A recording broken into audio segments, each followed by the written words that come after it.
Good afternoon, everyone, on this beautiful afternoon.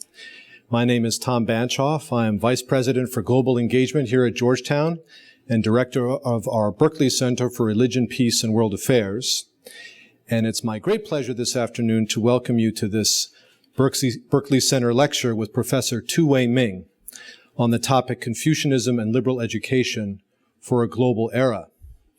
Now, as many of you know, over the past several years, we've invited distinguished public intellectuals to spend some time with us at the Berkley Center and here on campus to meet with small groups of faculty and students, but also to give a public lecture on a key theme at the intersection of religion, values, and world affairs. In past years, we've had Charles Taylor speak, Jürgen Habermas, so a terrific lineage. And today, of course, we're delighted to welcome Professor Tu Weiming, who is widely considered the world's foremost expert on the tradition of Confucianism, to share some of his reflections with us. Just a brief introduction. Tu Weiming is director of the Institute for Advanced Humanistic Studies at Peking University and Peking University Chair Professor of Humanities, as well as a research professor and senior fellow of the Asia Center at Harvard University, where he taught from 1981 to 2000. His long engagement in the academy and a stream of publications have helped to define the modern field of Confucian studies. And his work in and around China has placed him at the center of a Confucian revival with far-reaching implications and impacts for the world of education, which we'll be focusing on today, but also for culture, society, and politics more broadly. Professor Tu has a long list of publications. I'll just mention a few of the most influential, really they're my favorites. His work, Humanity and Self-Cultivation, from 1979. His work from 1985, Confucian Thought, Selfhood as Creative Transformation. And a remarkable series of essays published in 2010, The Global Significance of Concrete Humanity, Essays on the Confucian Discourse in Cultural China, which marks an even stronger engagement with other cultural traditions and the global horizon within which we all find ourselves today. Professor Tu is a fellow of the American Academy of Arts and Sciences, position he's held since 1988, and chair of the advisory board of the Institute of Chinese Literature and Philosophy. He serves on the editorial boards of several journals, including the Harvard Journal of Asiatic Studies and the journal Philosophy East and West. His 8-volume series of collected works, 8 volumes, is in the process of being published this year in Chinese. Professor Tu, we're particularly delighted today to invite you to speak on the topic of liberal education and Confucianism from a global perspective, because here at Georgetown we've started something called the Global Liberal Education Initiative. Just last year, my colleague Randy Bass is here. It's a cross-campus effort to, on the one hand, infuse global themes into our core curriculum, but on the other hand, and this is what brings us here today, to engage in a global dialogue across cultures and civilizations about what a liberal education might and should mean in this global era we live in, to kind of take ideas that have been most fully articulated in the United States and in Europe, in the Western tradition, ideas like self-reflection, ideas like ethical judgment, ideas like engaging with difference, I say fully articulated in the context of this project of liberal education in the West, but really ideas that have analogs in other traditions, traditions from which we can learn, and Confucianism is certainly at the top of that list. So we're delighted to have you here and hear your reflections. After Professor Tu's remarks, my colleague Jose Casanova, also known to many of you, will join him on the stage for a conversation, and then we'll open it up to your questions. Jose is a senior fellow at the Berkley Center. He's also a professor of sociology and one of our foremost authorities on the role of religion and the secular in public life. So thank you all for coming, and please join me in welcoming Professor Tu Weiming.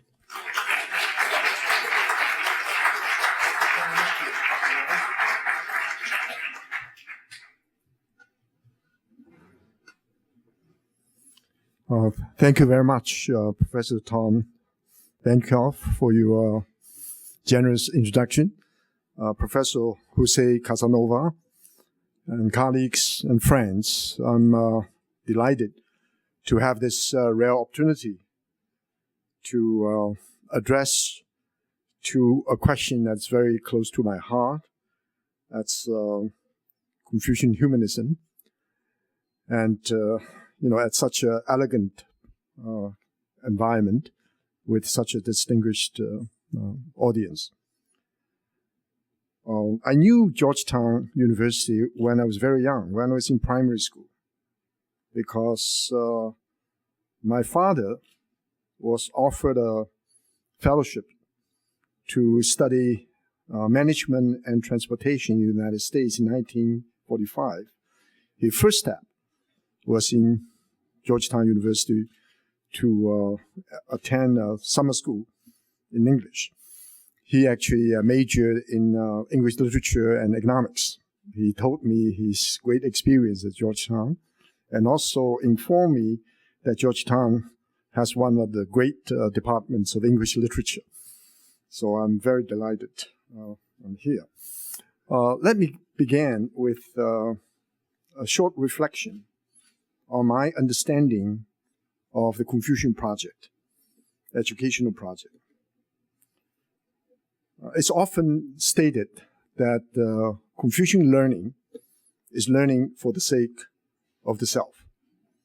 But in Chinese, we use it very broadly, 学做人, learning to be human. And in the Analects, Confucius said learning is for the sake of the self, so which may turn out to be a surprise. In 1985, I gave a course on Confucian philosophy at Peking University. I asked the question, say, what is Confucian learning for? For the self or for others? Most of my students at the time, probably under the influence of Maoism, say, of course, learning for the others. 为人民服务, learning for the sake of serving the people. I said, I'm sorry, that's not Confucian learning. That's probably Maoist learning. Now, Confucian learning is learning for the sake of the self. And it's also characterized as the learning of the heart and mind, 身心之学, or learning of human nature and destiny, human destiny, 性命之学. And Confucius said, learning for the sake of the self is authentic learning. You don't learn for your parents. You don't learn for society. You don't learn for any external forces. You learn to build your character. This is the primary concern. Therefore, Confucian philosophy has also been characterized as the philosophy of 修身, self-cultivation. In one of the great books, actually one of the 4 books, The Great Learning, and there's the statement that from the emperor to the commoner, each should regard self-cultivation as the root. This is not self-cultivation for the elite, for the wealthy, powerful, influential, but self-cultivation for everybody.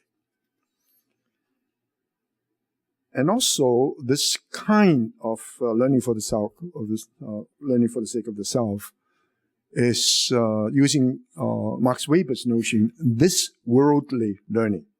It's not asceticism. It's not learning in order to develop a vision of the transcendent. It's learning for the self here and now as a concrete living person. I think that's part of the reasons I decided to use the term concrete humanity to describe the collection of essays of mine. Among the axial age civilizations, many of you know Karl Jasper's idea that roughly in the first millennium, maybe 600 BC to a millennium, at least 4 great civilizations emerged relatively independently, continued to shape human destiny for thousands of years. Greek philosophy, to be sure, but the Judaic tradition later evolved into Christianity and Islam, Hindu, and China. In the Hindu tradition, of course, Hinduism and also Buddhism. In China, basically Confucianism and Taoism. Unlike many of the other great spiritual traditions, Confucianism opted to work in the world here and now. Confucius made a remark, which is, I think, is very characteristic. I am a human being among other human beings. I cannot herd with birds and beasts. I want to be among the humans.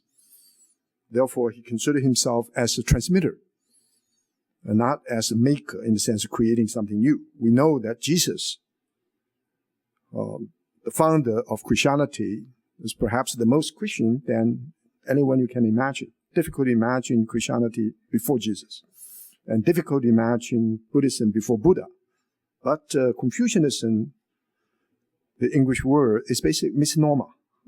It's very difficult to translate back to Chinese, Japanese, or Korean, because in that language, in the East Asian languages, Confucianism is called Rujia, which is properly understood as the tradition of the scholar, or the tradition of the engaged intellectual. You have many ways of doing that.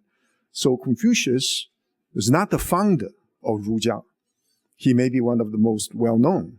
Confucius himself made it very explicit that one of his great heroes was the Duke of Zhou, Zhou Gong. And of course, beyond Zhou Gong, we had the great sage kings like Yao Sun Yu, Tang Wenwu. So some Korean scholars were absolutely right, saying, look, maybe more than 1,000 years prior to Confucius, the Confucian tradition began. So he was a transmitter and very much committed to the world here now. In 1972, the official publication of American Academy of Arts and Sciences, Daedalus, published a special issue called The Transcendental Breakthrough, basically a study of axial age civilizations. Benjamin Schwartz, one of my mentors, was the editor.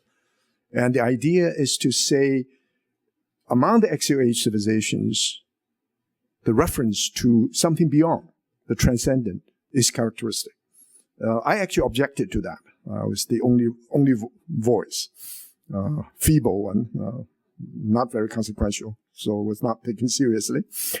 I said, this is not fair to the Confucian tradition. If you say transcendental breakthrough, that the Confucian tradition not only didn't make the breakthrough, chose not to. If they did that, it could be considered as incomplete or limited axial age civilization. They say, well, you have a better choice. I don't. I didn't at the time, but then the Israeli scholar, Alkana, later developed a very interesting idea about thinking, second-order thinking. He said maybe in axial age civilizations, all these traditions develop a form of human reflexivity, which has never happened before in the archaic period or before. For the Greeks, they reflect upon the ultimate reason of reality. Logos came out, and for the Judaic thinkers, Yahweh, so transcendent, and for Hindu, Brahman, and for China, Tian. But anyway, Tian is not radical transcendence, and especially under the influence of Confucianism is a different kind of conception. I'll have a chance to refer to that. Therefore, it is in the world, transforming the world. Max Weber, despite his real genius in understanding human civilization comparatively, and seems to got it wrong, and say, look, this tradition, unlike Protestant ethic or the other traditions, decided to be in the world. And therefore, the transformative power of this tradition is limited. They cannot change the world because you're in it. Unlike the Protestant ethic, viewing the world from a transcending perspective, you can shape the world like Calvin, like many of the great theologians. And therefore, the transformative power is tremendous. And the Confucian tradition, by being committed to the world, therefore the notion about submission to the world. Therefore, Confucianism is always characterized theologically and intellectually as conservative, if not reactionary, and not very powerful, not very creative, very much not very innovative, and so forth. But I've arguing for some time now, you can be in the world, but using the Christian expression, but not of the world. And you can try to transform the world from within if you have an idea of being human, which is, if not diametrically opposed, but significantly different from the rules of the game governing the wealth and power of the world here now. That's possible. In fact, the Confucian idea of learning for the sake of the self, or learning to be human, is predicated on the belief that the idea of the self is always understood as a center of relationships. There are two dimensions. One is it is centered. Therefore, a concrete person here now can only reflect upon the world from that particular perspective. So it has to be centered. But it is also a form of relationships. At the center, the autonomy, independence, and dignity of the individual has to be established. That's the reason why Confucius made it explicit. Learning is for the sake of building your own character. This self-centeredness, which is predicated on the importance of establishing your personality as an independent, autonomous being and with dignity. Therefore, self-cultivation philosophy is at the core of Confucian education. But as relationships, this center can never be an isolated individuality. A human being is never an island. It's always a flowing stream, dynamically transforming, therefore enters into communication with many other flowing streams. Now, the relationships are precisely defined as a series of concentric circles. It begins with people who are closest to you. That's human nature, the dependence need. Human beings, unlike any other beings, any other animals, relied very heavily upon the primary caretakers.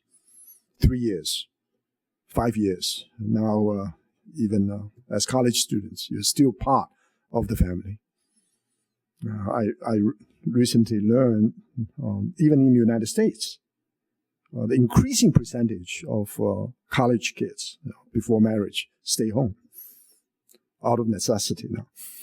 But in China, the dependency need is much longer. And of course, the parents welcome them to be part of it.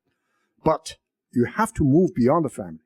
Therefore, integrate learning again, 修身齐家治国平天下. You regulate your family, you try to govern the state, and move beyond so you become all under heaven. In other words, the relationality of being human is extended from the closest kin to the families, to neighborhood, to the community, to the nation, to the race, to the world beyond. And the outer realm, if you envision that as a series of concentric circles, the outer realm is always open. And later I want to know that it's open even beyond humanity, beyond the animal kingdom, beyond the life world. And actually it ought to embrace the cosmos. And therefore, in the very beginning, in the Confucian project of learning to be human, a critical issue is the difference between the privatized self, because the self, and the self as a public domain, the major debate. And to make a long story short, I think, you read the Confucian classics, the education is very much focused upon make a clear distinction between what is really you and what is simply a bundle of desires shaped by forces beyond your control. Make a clear distinction between that. And therefore, to go beyond the privatized self, no matter how that is understood, and to become public, and hopefully to cultivate the public spiritness, is the project of self-cultivation. So you go beyond egoism in order to truly realize yourself. You go beyond nepotism to really enjoy the warmth of your family. You go beyond parochialism, so you are properly located in your neighborhood, in your village. You go beyond ethnocentrism or even nationalism, so you can be truly patriotic. You go beyond the human world, anthropocentrism, so you can be united with a larger horizon. You go beyond simply as a member of the animal kingdom, as a member of the life world. And you really have to go beyond So to overcome egoism, parochialism, nationalism, ethnocentrism, anthropocentrism, and so forth, is the way to be human. Therefore, to define humanity in the Confucian tradition, you have to say it's not just egoistic, it's true self. It's not even anthropocentric. Therefore, I think an anthropological understanding of the self, no matter how broadly defined, is restricted. I coined a rather awkward word. Now, since I coined it, I became committed to it. It's a combination of anthropological and cosmological.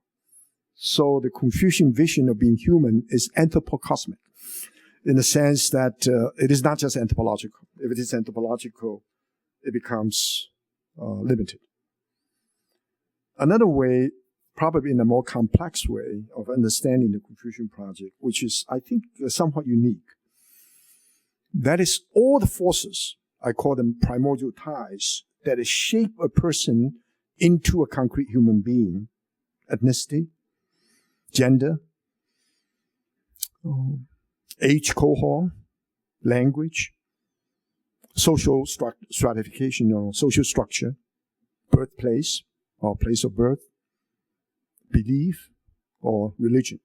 All these forces that shape the person into a concrete person are not constraining forces to be totally overcome. They are, using a fashionable word in evolutionary biology, enabling constraints. These are the constraints that will eventually help the person to be a concrete humanity with an ever-extended vision of human relatedness. So I can, in a shorthand way, you can say the Confucian project of self-cultivation is an attempt to try to transform one's constraints, limitations, into vehicles or instruments of self-realization. Remember, in many other great spiritual traditions, Buddhism is the most radical. You have to transcend virtually everything. Not only transcend all the primordial ties, you have to transcend any attachment to anything. Because the ultimate reality is this vision of kung. I don't know how to translate it, empty. And any attachment itself is to limit you into a being that is not liberated. We know that. And in the Christian world, let the dead bury the dead. Follow me. You move out of this natural families. You have a new fellowship, which is meaningful, which is important. So in this sense, the Confucian tradition is very conservative. Your own ethnicity, your own language, your own age cohort, your own gender, or your own primordial ties are considered significant. Of course, if you are, this is one of the Confucian problems. If you are not able to transform, then you suffer from a kind of closed particularism. You cannot transform your own ethnicity, your own gender, your own language, of course. And this reminds me of a great Confucian thinker in the 17th century who made all the politically incorrect ideas. They said, I'm so happy I'm a human being. I'm not other animals. I'm so happy I'm Chinese. I'm not those barbarians. I'm so happy I'm a man. I'm not like women. I'm so happy I'm an intellectual. Not a farmer, not a worker, not a trader. Now, from our right now modern ecumenical vision, the guy suffers from anthropocentrism, male chauvinism, elitism, and of course ethnocentrism. But a proper way of reading it, this is how he actually did it. You say, as a human being, I'm not against any other animals, but I have a human responsibility. I'm glad I'm going to be human because I'm going to take care of the world of the animals and so forth. I'm a man because I'm born a man. I have my responsibility. And you can reread it instead of saying, I'm a man, therefore I can discriminate against women. I'm a man, I have the responsibility of doing what I ought to do as a human being who happens to be male. But as a Chinese, I should respect all the other people, and of course it's modernistic reading, all kinds of other people, and yet as Chinese, I should feel proud about my own cultural identity. That's also true. I am an educated person, so I have responsibility of being an educated person.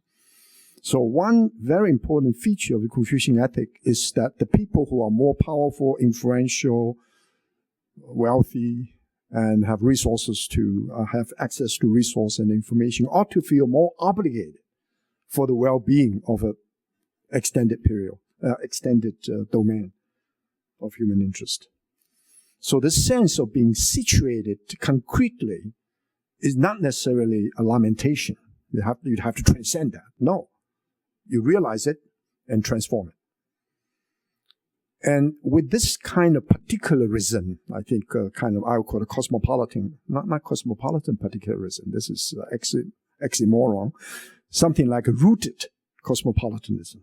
Mr. Appel has used the term.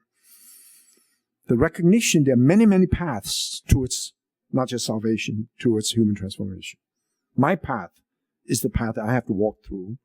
Doesn't mean that there are no other paths. There are numerous other paths. Therefore, the idea of different paths converge into one broad project.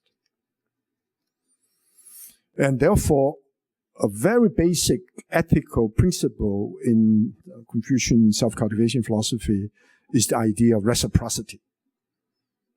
Care for the other. And reciprocity is often understood as the golden rule stated in the negative. Do not do to others what you would not want others to do to you. And I think this is a deliberate choice. I would argue that this position is probably more congenial to inter-civilizational dialogue than the golden rule stated in the positive. A concrete example, I was fortunate to be a part of a group appointed by Kofi Annan to facilitate the dialogue among civilizations in the year 2001. And one of my colleagues was Professor Hans Kuhn. He made it very explicit in the very beginning of the conversation. Say, golden rule is the universal principle. Do not do to others what you want others to do to you. This happens not only in the Christian Bible, in many other places. This ought to be the most basic principle that the dialogue among civilizations will have to observe. Everybody agreed. Then I offered this idea. How about stating in the negative first? And he said, what's the difference? Well, the difference is the following. I'm blessed with the gospel. It's my obligation to share my joy with others. It's obligated. Therefore, I have to, if not preach, I have to share my gospel with others. Especially if I know someone who's never heard it. So it's my responsibility to let the person know what that is. If the person resists, I know my obligation is greatly enhanced, because for his own sake or her sake, you should hear it. Now, if it so happened the other guy turned out to be a Muslim who's also committed to transform the Gentile into the community of faith, faithful. And of course, conflict of interpretation inevitably occurs. Now, if you say do not do to others, you mean you take the recognition of the other as an extremely important principle for communication. You try to think what the others really want. Do not do that. However, I also mentioned to Hans Kuhn, you have to have the second principle. If you simply have the negative idea of do not do to others, then you probably don't care for the others. And therefore, reciprocity may lead to a sense of irresponsibility. So you have to have the principle of positive humanity. That's the principle Ren. In order to establish myself, I must help others to establish themselves. In order to enlarge myself, I must help others to enlarge themselves. So these two principles will have to come together, but there's a sense of priority. In an inter-civilizational dialogue, if you insist upon do to others, you get into trouble. Maybe that's one of the reasons in the Confucian tradition, preaching is not allowed.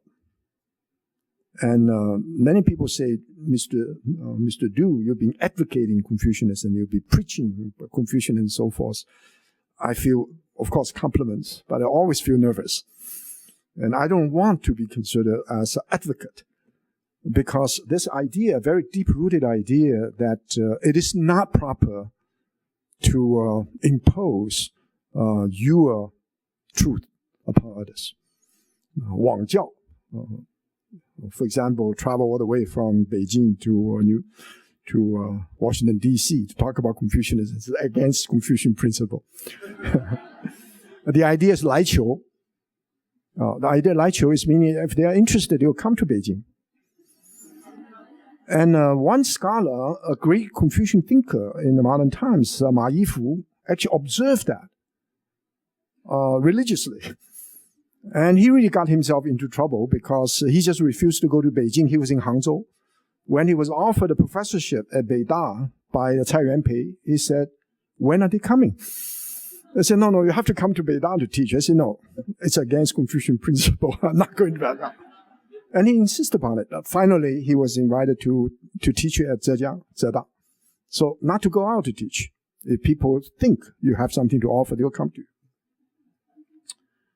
And this actually gives a summary of the basic Confucian approach to learning, which is predicated on what I consider a holistic vision about being human.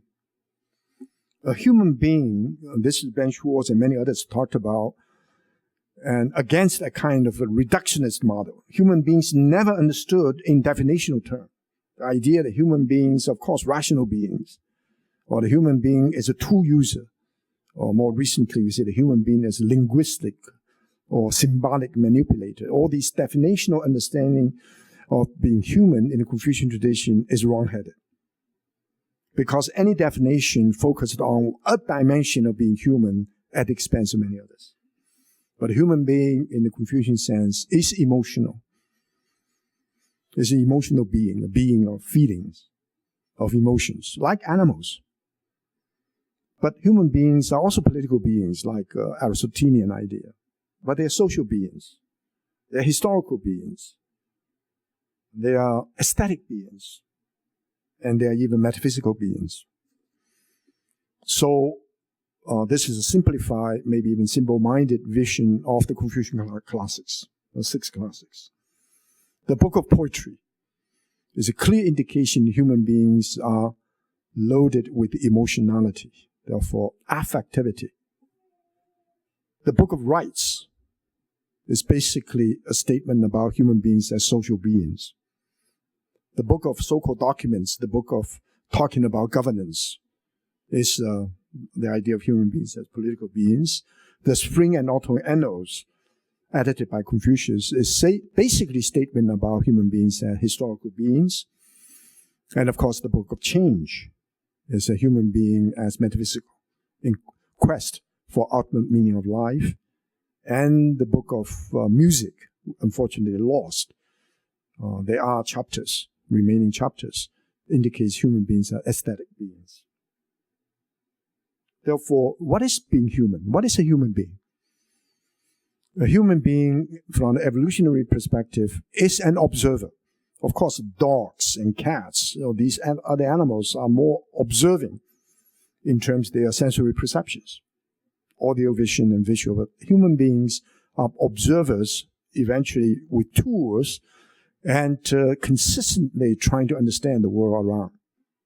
But human beings are also appreciators, and they can understand things, look at nature with no utilitarian motivation whatsoever. Martin Buber's idea of the real-I-thou relationship. But human beings are also participants. This is very critical in the Confucian tradition, that a human being is engaged in the cosmic process as a participant. Let me cite a statement from Zhongyong, the doctrine of Ming, I read it as centrality of commonality. Only the most true or authentic, real human beings can fully realize themselves. If they can fully realize themselves, then they can fully realize human nature. If they can fully realize human nature, then they can fully realize the nature of things. If they can fully realize the nature of things, they can take part in the transforming and nourishing process of heaven and earth. If they can take part in the transforming and nourishing process of heaven and earth, they can thus form a trinity with heaven and earth. Therefore, the human is linked between heaven and earth. Earth is nature. Heaven is creativity in itself. So the meaning flows beyond. Therefore, the human, in this sense, learning for the sake of the self is not simply the acquisition of knowledge or the internalization of skill. It's the cultivation of the true potential of the human as an observer, as an appreciator, as a participant, we can even say as co-creator of the cosmic process. This makes the Confucian idea of heaven in a particular context. Heaven is creativity in itself. Heaven is omnipresent and omniscient. In the sense, heaven is everywhere. There's a very interesting statement about someone who bribed an official, a Confucian official. They said, well, this is just between us under the table. They said, are you sure? He said, of course. They said, you know, I know, heaven knows, earth knows. How can you say it's private? So this idea of heaven everywhere, very strong. And heaven is omniscient. Heaven feels. Heaven concerns. Heaven sees as the people see. Heaven hears as the people hear. And heaven is always present. But heaven definitely is not omnipotent. It's not all-powerful. Part of the reason is because the advent of the human. Therefore, a statement in the Analects which can be easily misunderstood. And the idea is that humans can enlarge the way. The way cannot enlarge human. So that's blasphemous. If you translate into a language, with a transcendent language, almost like the human beings can make Allah great. Not that Allah can make human beings great. That's ridiculous. But the idea is not grandiose of the human, it's human responsibility. It is our responsibility to make heaven's presence in the world here now. Heaven doesn't need us, but we need heaven. That's the idea. That's the reason why Confucius' self-understanding, he's a transmitter. He's not a maker. He's responsible for historical memory. He's responsible for transmission of culture that had lasted for centuries. And therefore, in the Book of Measures, which is a real exemplification of the Confucian project, a human being, a fully cultivated human being, will have to be able to cultivate at least the following dimensions. Self. I choose to use the term subjectivity. In other words, the true self, to cultivate your own character, your own independence, your own autonomy. So the idea of self-understanding. But you really need to have a sense of relationship to all other human beings. So an educated person in this sense is not simply someone who serves the purpose of the polity or the emperor, but serve the well-being of everyone. That's why in Measures we do have this 民本思想 idea of people as the root. The people are the most important. The state secondary. The king is the least important. So this, you can say, a proto-democratic idea. Then a human being is responsible as a historical being. That's one of the reasons why history or historical consciousness has developed in China in such a way. And also human being ought to be responsive to heaven, to the transcendent. Finally, what we do here now is not only for us, but for future generations. So two dialogues are built into the Confucian project. One is rationality and faith. The other one is tradition. If we don't use modernity, it's the past and the present. So in the idea of being human, as a rational animal to be sure, but also affective. The problem is that human beings always suffer from affective surplus and a cognitive deficit. Our ability to know always falls short of our emotions to know. And so human beings are affective. And with this overall plan, acquisition of knowledge or internalization skill is not as important as the cultivation of wisdom. You can even say some form of spirituality. So learning is a continuous process of self-refinement and self-reflection. In a comparative civilizational perspective, this Confucian project has some distinctive features. It is a project which is not based upon any dogma. This may sound unusual. In other words, since Confucius is not the founder, Confucius may not even the highest manifestation of the Confucian principle, because the sage king ought to be understood as the highest manifestation. Therefore, you don't emulate Confucius. He's a source of inspiration, sometimes even a limited one. Wang Yangming made a very interesting observation. He said, if a statement is from Confucius, I don't feel comfortable. My conscience doesn't accept it. I certainly will not simply blindly accept Confucius' instruction, let alone yours. And if a statement from a commoner strikes a sympathetic resonance in me, I will accept it. How much more I will accept it if it comes from Confucius. And since many of the statements come from Confucius that strike sympathetic resonance in me, so I'm a follower of Confucius. And this idea leaves open to many possibilities. For the last 25 to 30 years, I've been involved in inter-civilizational dialogues. And some of them are very encouraging. Some of them are most frustrating.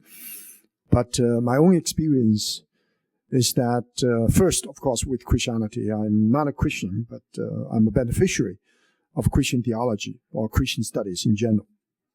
So I learned a great deal from many Christian theologians, Paul Tillich and the two Bubers, or two Reinhard and Reinhard Buber in particular. And my colleague at Harvard, Gordon Kaufman, who had been very close associate, and I can claim Wilford Cameron Smith as my teacher friend. So I learned a great deal from Christianity. And I'm also very pleased to know that many Christians, quite a few of them at least, are willing to call themselves Confucian Christians. And this is the project of Boston Confucianism. As some of you know, in Boston, and John Bertrand, Bob Neville, Christian theologians developed this Confucian project. And many Buddhist friends call themselves Confucian Buddhists, especially those who are engaged Buddhists and humanistic Buddhists. And more recently, I have occasions to meet people who deliberately call themselves, I'm a Confucian Jew, like Agalia Petschmel.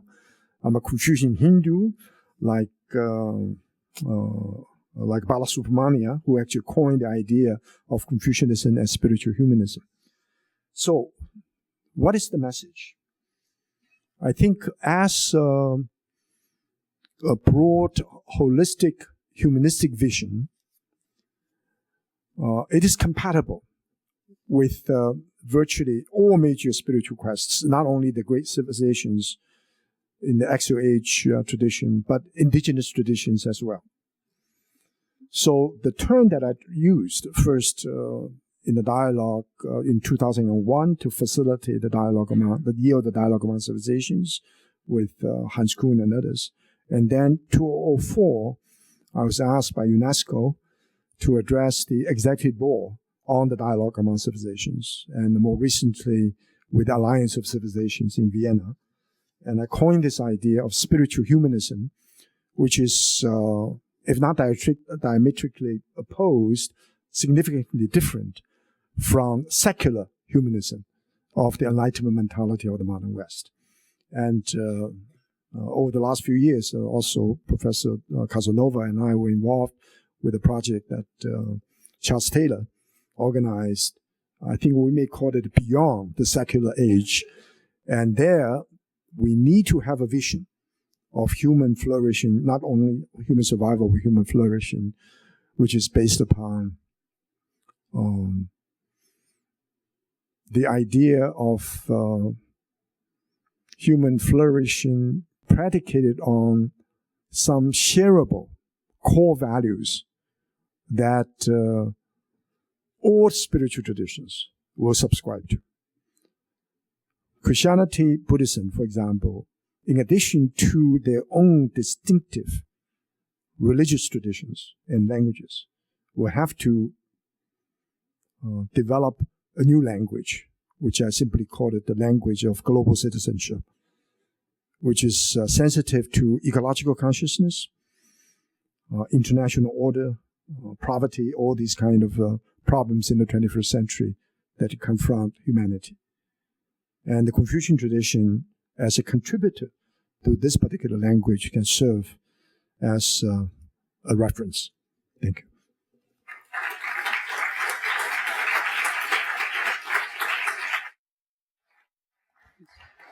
Thank you, Professor Tu, for a fascinating and cognitively and affectively moving lecture that was not preaching, but a reflection, an engaged reflection. Thank you. Professor Tu is actually here in Washington, D.C. the whole week, the entire week. At the end of the week, will take place a Sino-US Symposium on Values and Global Order that Professor Tu has been one of the main organizers. And Professor Tu would like to offer an invitation. It's open to the public, and you only need to register. So please, if you are interested, it's at the Carnegie Library, Friday and Saturday. Is this correct? Yes, just briefly. A few years ago, and I realized that there had been quite a few so-called Sino-American dialogues on the climate change, on the evaluation of renminbi, on economic collaboration, strategic collaboration, and so forth. And none of these so-called dialogues were dialogical. There were bargains, there were confrontations, there were even outright aggressive condemnation. So I would like to see the possibility of a genuine Sino-American dialogue. And therefore, encouraged by Robert Bellah and Exioni and Robert Fuller, who was the former president of Oberlin, we developed this Sino-American dialogue on core values. And the first time it took place in Beijing, 2011, and it was very stimulating. It was a small one. Then it followed in the following year, 2012, for the second one, and Exioni took part, and he urged us to immediately organize something in the United States. So in December of last year, we organized one at Claremont Hotel in San Francisco. Robert Bellah gave the opening statement. Francis Fukuyama also took part, and Swidler was at Temple University. So this time is the fourth one, but it's organized by Chinese Energy Fund based in Hong Kong, and in collaboration with Georgetown University and Professor Blanchard and Casanova have been instrumental in helping to identify the people. So some of the really best minds, from my point of view in China, will be here 7 or younger ones too. Yang Guorong, Chen Lai, and Guo Yi. And from the American side, there are a number of senior scholars as well. So this would take place in the Carnegie Library, Friday and Saturday. And I understand it's open. So if you're willing to take part, and just go there. And I know you need to register, I think. You need to register. Okay. Online. Yeah, online. Yes. Okay. Thank you. Before we open the conversation to the public, I would like to invite you to give us some of your reflections on the kind of liberal education that we need in our global age. We are at a Jesuit educational institution. The Jesuits were actually pioneers in the formation of a new type of liberal arts education in the 16th, 17th century. It was different from medieval university. It was very much based on Renaissance humanism, a recovering of the ancient classics, a fascination with the ancient Greek and Roman classics. But of course, it was Western-centric. It was what it was considered the classic ancient tradition of the West. We know, of course, that the core of Confucianism is precisely this historical memory, this continuation of this classical ancient tradition. We find ourselves in the situation of needing to develop a liberal arts education that brings all the human traditions, all the traditions of humanity together on the one hand, and particularly also one that is able to inform what otherwise is purely a technical, scientific, engineering education. We know that today in China, obviously, the fascination with technical and economic and professional education is very strong. We know how interested they are in ranking the universities in the entire world. So how can we work together? What needs to be done to do this, to develop a global liberal arts education that really engages in dialogue with all the traditions of humanity, and also one that can serve critical reflection vis-a-vis what otherwise a technocratic, professional, kind of utilitarian education. Liberal arts education is translated into Chinese in 3 ways. And one is called the 博雅教育, which means broad and elegant education, which cultivates a person broadly and with refinement. That's one. The second translation is 素质教育, actually means education of quality, not just quantitative analysis. The third one is 通识教育, education for knowledge, which is comprehensive. So first, we know in the 21st century, all students will have to not only to learn, but to relearn continuously, and also to unlearn. And it's difficult to translate unlearn into Chinese. I don't know how to do it. If you know how to translate unlearn, 学,再学, unlearn, 不学, that's not right. 去学 is not right. But anyway, so in that context, we know that in the world today, we tend to confuse data with information, information with knowledge, knowledge with wisdom, and sometimes wisdom with spirituality. Anyway, the younger you are, the more equipped you are technologically. Therefore, your accessibility to information is just infinite. So in this particular situation, that the older people like myself will have to learn from the young. I always call my friends to help with computer, right? Always. And also, we have to respect the young because they're more cosmopolitan. They're more open to all kinds of possibilities. The word hybridity may be negative in some sense, but in modern sense, it's a good word. I think Richard Rorty likes it. So the young people are very ecumenical, and yet the mind that is not disciplined, if one is not learned, there are 3 things absolutely critical for human flourishing from the Confucian point of view.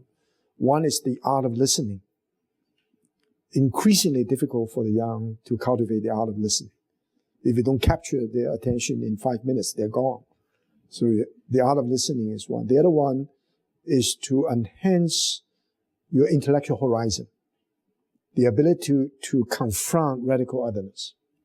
And the third one, of course, is to also enhance your own self-reflexivity. So I think modern education, especially liberal education, has to build in a dialogue among civilization has to build into it. So we need to accept UNESCO's idea of cultural diversity seriously.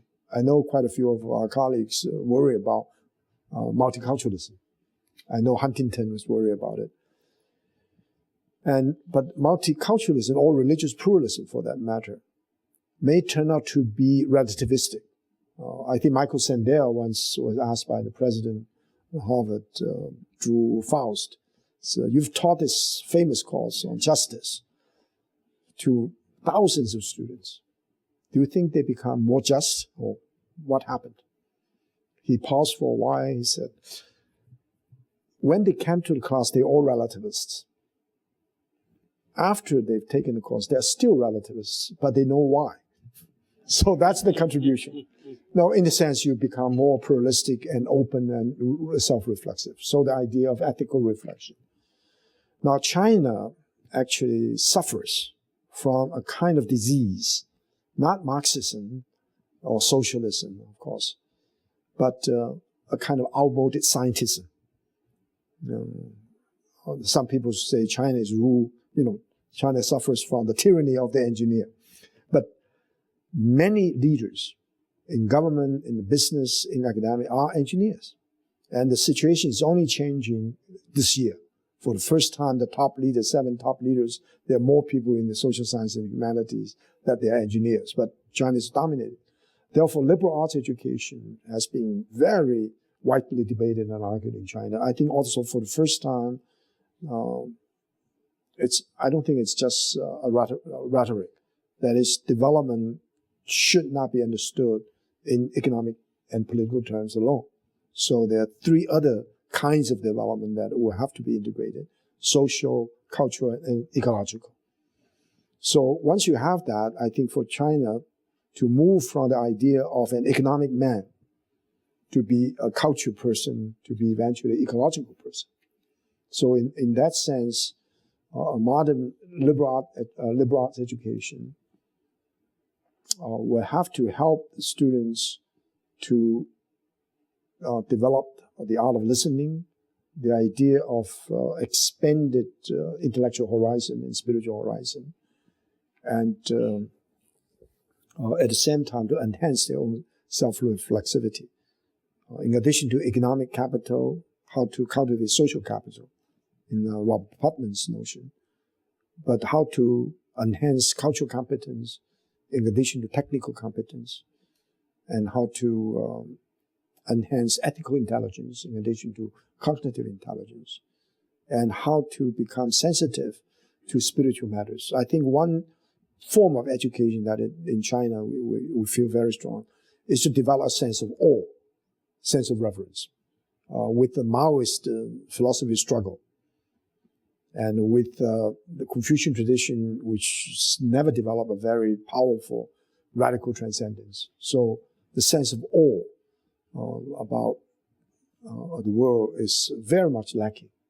In traditional China, 天地君亲师, heaven, earth, king or emperor probably means nation, parent, teacher. These are all objects of reverence. But how to restore that sense of reverence is also a very challenging task in the liberal arts education in China today. Very good.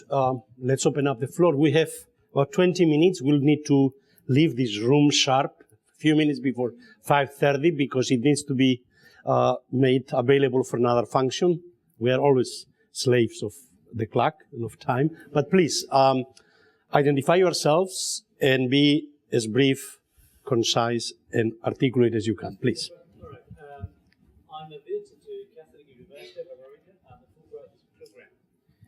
And I have been teaching Confucianism, Neo-Confucianism to foreigners for several years.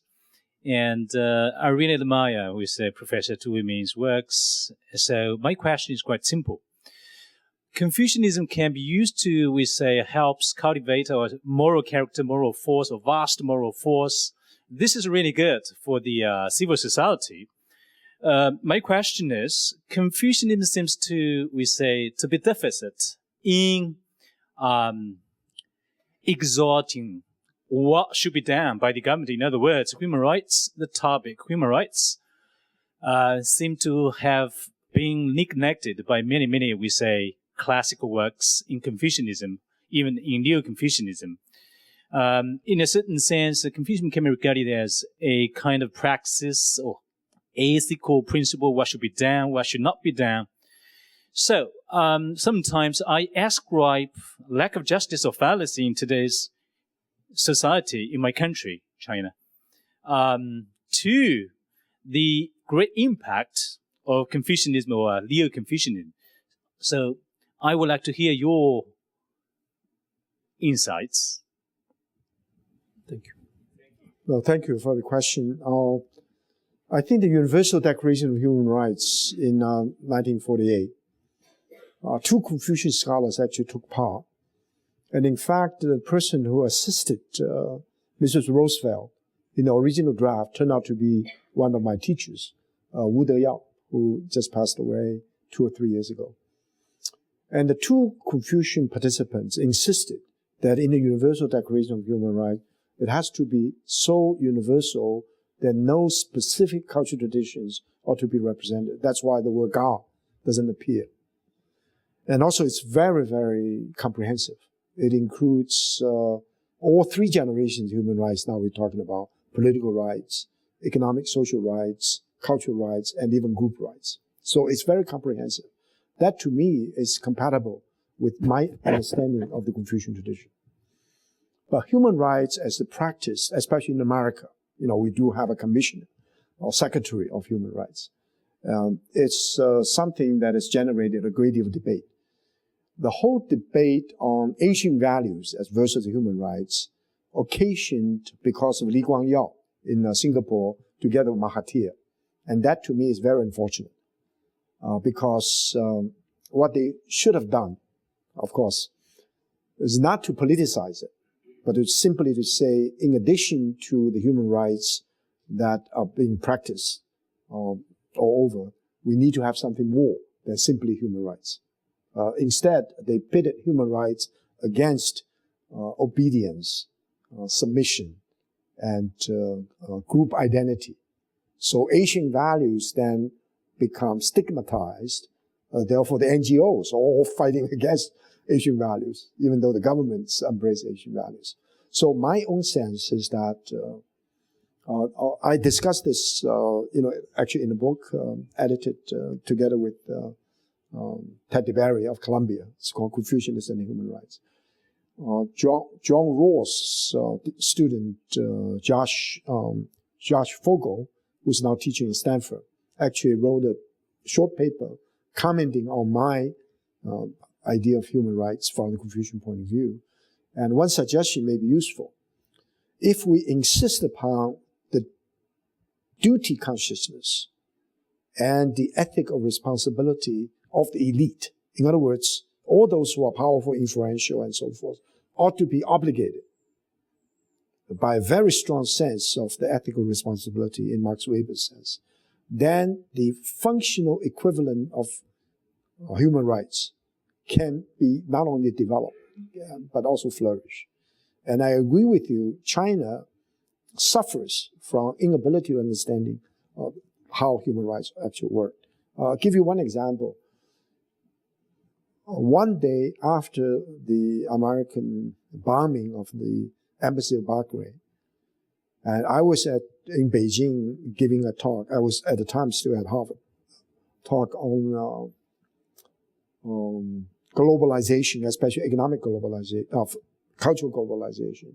The first question, actually, I didn't touch even human rights. The first question is, Professor Du, your view on the importance of sovereignty rights and human rights. Which is more important?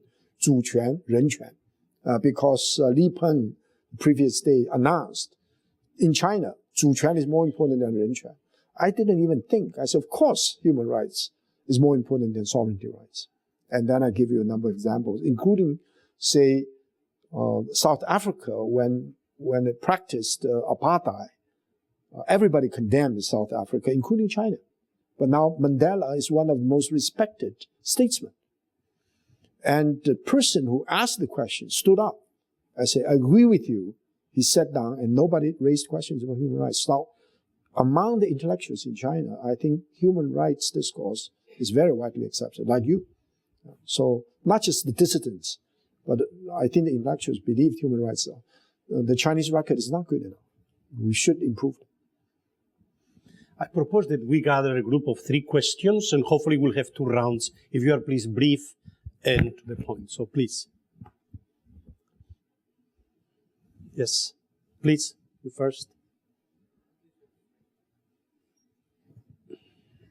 You've described Confucianism as a project in self-reflection and extension through relationships outward.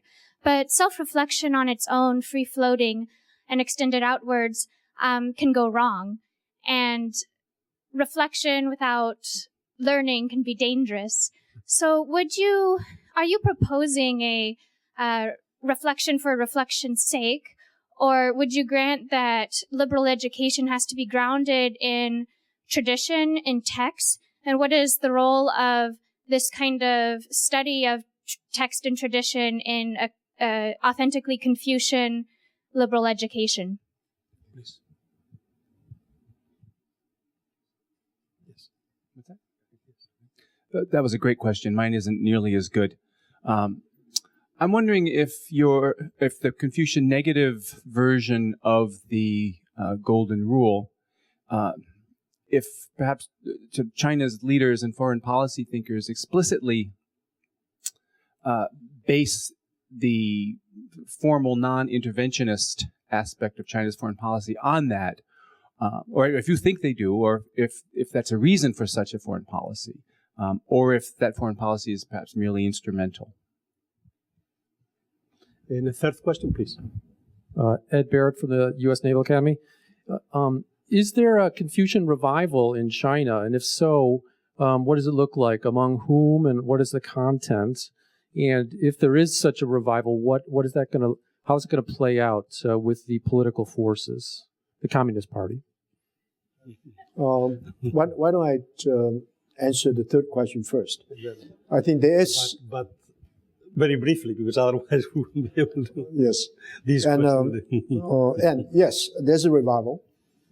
And to illustrate, more than 10 million children from 8 to 13 now can recite the 4 books. And all universities now have centers, especially comprehensive universities have centers of classical Chinese studies, Confucian studies. Many private academies have been established. Now, the most recent estimates over 1,000.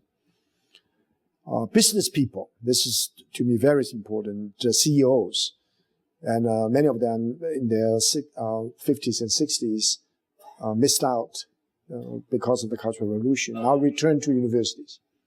Peking University Department of Philosophy holds weekend sessions on Confucian classics, field all the time now. I think that's not unique to Peking. Almost major universities all open their doors to teaching. And while one negative feature is some of these professors become so fascinated by teaching CEOs, they ignore their teaching undergraduates. Right? So there's a lot of interesting things going on. I think one implication is how the government adjusts to this new phenomenon. They can abuse it, they can use it, they can turn this into a kind of patriotic nationalism, and they can listen to it. And I think the jury is still out, and I think the next few years is very, very significant. And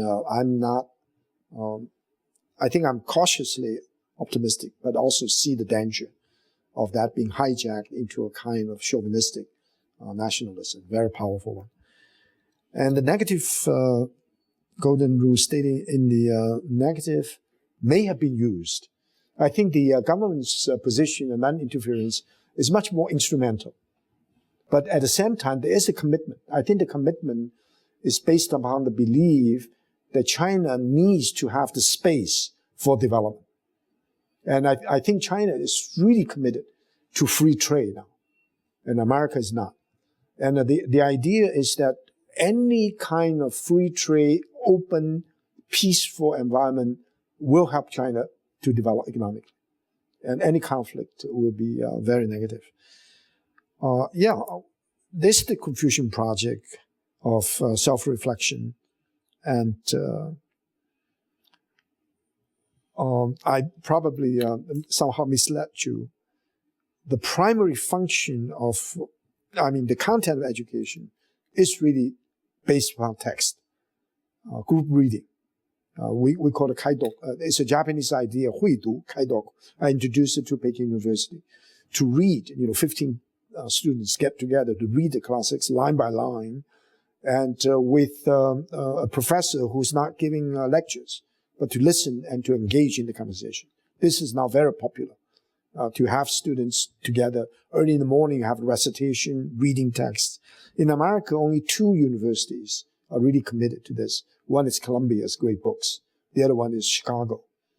And I think these 2 models are now being imitated by many universities in China, and how to institute this classical learning as an integral part of liberal arts education. Please.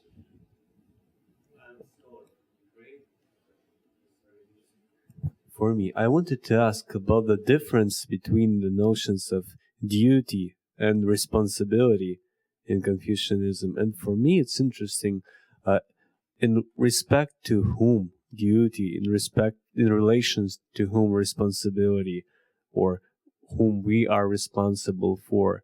It's not straightforward. Thank you. Any other question, please? Hi. You were mentioning about liberal education, liberal arts education, and how science students tend not to get enough of it. And people in liberal arts often decry science students who are not trained in liberal arts, but they seem to be very happy with liberal arts students who know nothing about science. Does that really make sense? Yes. Very good. A final question? Yes, please. Who? I'm very happy. Professor Du, you mentioned that please introduce yourself. Who? Who? Yes. Who is who?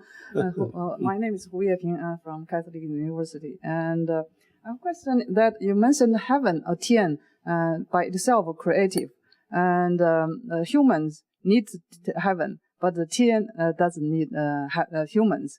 Does that mean human beings create the heaven? Or God create the world according to Christianity, and heaven create the humans, or human create the Tian?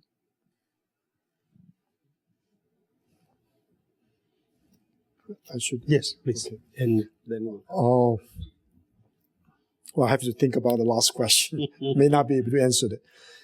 And I think duty is rendered in Chinese as 义务, and responsibility is 责任.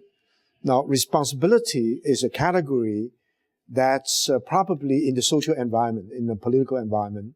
So we are responsible, ethical responsibility is to say that with all the good intentions, if the outcome turned out to be negative, the person has to be obligated, another person has to be responsible.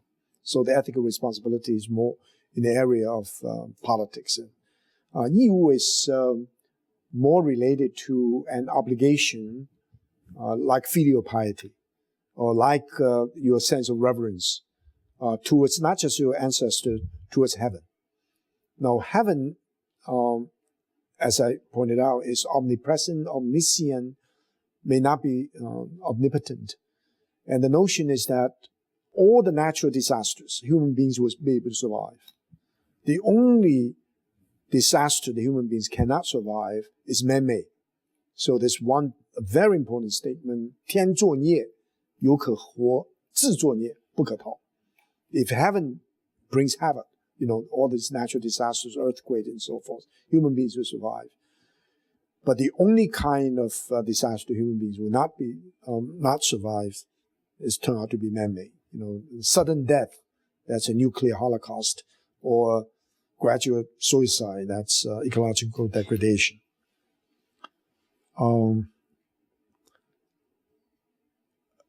I think the actual situation is many scientists turn out to be writers, artists, musicians. I know some of the great writers turn out to, not the other way around. So liberal arts education or humanities are really open to every human being. A scientist may be very sophisticated in certain area of the humanities, and people who are trained in the humanities normally will not be able to do engineering and other kind of work. That's how educational structure is formed. So I don't think that's one of the reasons why it's in China, for example, because the scientific education is so complete, and the people are very seasoned. Their mathematics or all these kind of quantitative analysis, they are really brilliant. But to write, to reflect, to make ethical judgment, that's very difficult. So my sense is that, you have Howard Gardner's idea of multiple intelligences. Some people very strong in geography, in mathematics, some in music, some in sports and so forth. But ethical intelligence is not a choice. In other words, you cannot say, I'm ethically handicapped, and then I can do all kinds of lousy things, right? Aesthetic, mathematics, and so forth, right? If I'm not a mathematical genius, I can be excused of being not very musical about mathematics. But ethics is very different. So I think liberal arts education is not about the humanities and social sciences. It's about how to be an ethical, moral person, informed by these great wisdom. Now, heaven, I think you can make a case in the Confucian tradition that human, because the idea is our human nature is confirmed by heaven. So the transcendence is understood as immanent transcendence. I can understand heaven through self-knowledge. The citation from the Doctrine of the Mean. If you know yourself, you know human nature. If you know human nature, you know nature of things, and you can form a trinity with the heaven and earth. So my understanding of heaven through self-knowledge, this is the proper path. It's very different from the idea of radical otherness. Human intelligence always fails to understand how the Creator actually works. So in this sense, human beings are not creatures. Human beings are co-creators in this sense. And I think Gordon Kaufman, my colleague in theology, wrote a book called God the Problem. In a sense, the conceptions of God as created by theologians continue to haunt us. The whole idea of God as ultimate reality beyond human comprehension itself has to be interpreted time and time again. So in the Chinese situation, I can understand heaven through my self-knowledge.